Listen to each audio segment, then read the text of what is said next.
Hai Sobat Kompeten, selamat datang di seri video pembelajaran Juru Gambar Gedung dengan topik menyiapkan rencana dan jadwal kerja pembuatan gambar bangunan gedung. Setelah mempelajari video ini, Sobat Kompeten diharapkan mampu untuk memahami proses pembuatan rencana dan jadwal kerja penyelesaian gambar bangunan gedung. Dalam menggambar bangunan gedung, teknik yang biasa digunakan adalah menggambar proyeksi perspektif.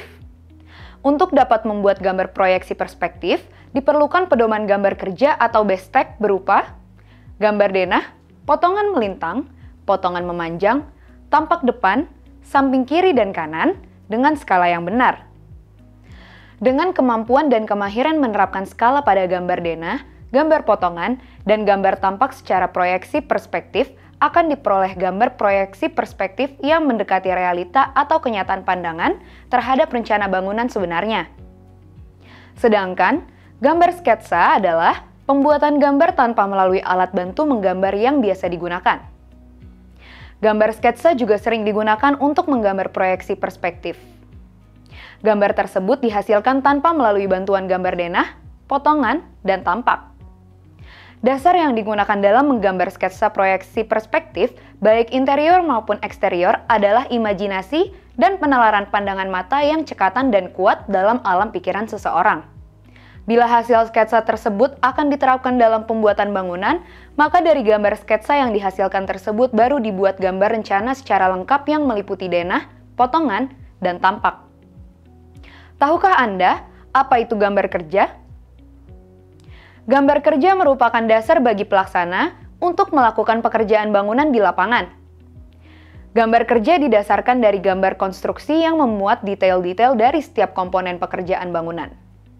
Beberapa komponen yang termasuk gambar kerja adalah gambar pondasi, gambar penulangan beton, sloof, kolom, dan ring balok, gambar dinding dan plesteran, gambar kusen, pintu dan jendela beserta daunnya, gambar kuda-kuda dan atap, gambar plafon, gambar instalasi air dan plumbing, dan yang terakhir gambar instalasi listrik. Gambar konstruksi untuk merencanakan dan membuat suatu bangunan terdiri atas gambar denah, gambar potongan, dan gambar tampak. Gambar denah. Denah merupakan salah satu bagian terpenting dari suatu gambar konstruksi. Tujuan pembuatan gambar denah adalah untuk menjelaskan ruang-ruang tiga-dimensional yang direncanakan baik dari segi hubungan maupun fungsinya. Oleh sebab itu, pada gambar denah memuat batas-batas ruang, arah dari membukanya pintu atau jendela, dan notasi-notasi ketinggian lantai. Berikut adalah contoh gambar denah. Gambar potongan.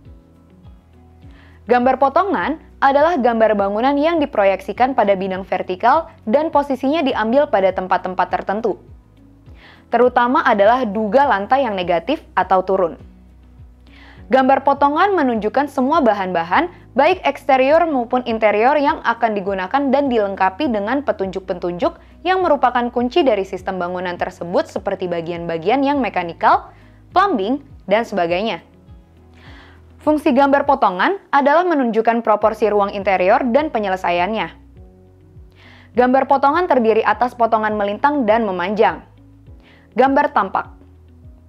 Gambar proyeksi ortogonal sehingga secara grafis terlihat sebagai gambar dua dimensi yang datar. Gambar tampak terdiri atas 4 sisi pandang, yaitu tampak muka, tampak samping kiri, samping kanan, dan belakang.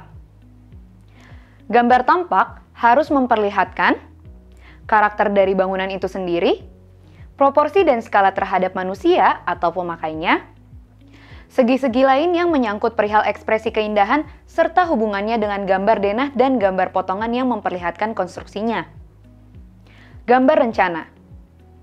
Gambar denah, potongan, dan tampak biasanya disatukan dalam satu kertas gambar sebagai satu kesatuan dari gambar rencana bangunan.